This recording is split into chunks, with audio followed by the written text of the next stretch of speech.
Hello everyone, Zane with you, and today we'll show you how to recover lost access to Microsoft Authenticator app. Okay, now the first thing that you should do is to simply go and open the Microsoft Authenticator, then go and click on Add Personal Account. Then you want to go and sign in using your account. Then after that, you want to enter the password. Then you want to verify your identity. You can simply click on Use a different identification or verification option.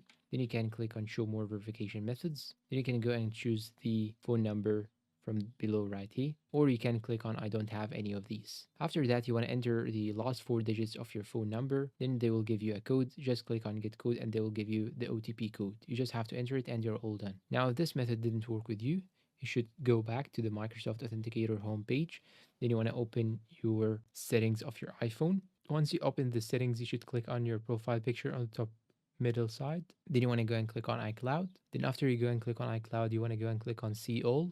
After you click on See All in the iCloud section, you can see here all the applications that are added to the iCloud. You just have to go to iCloud Drive and turn this option on. Once you turn this option on, you should go back to the iCloud All menu.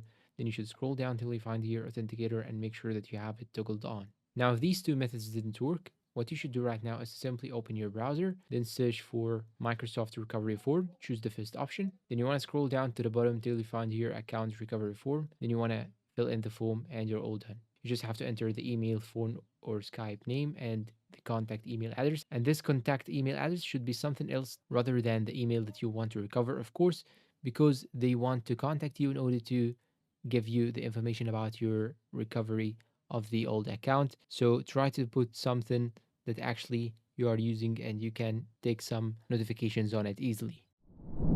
And that's all for today's video. If you find it helpful, please support us with like, subscribe, comment, share. Thank you for watching and goodbye.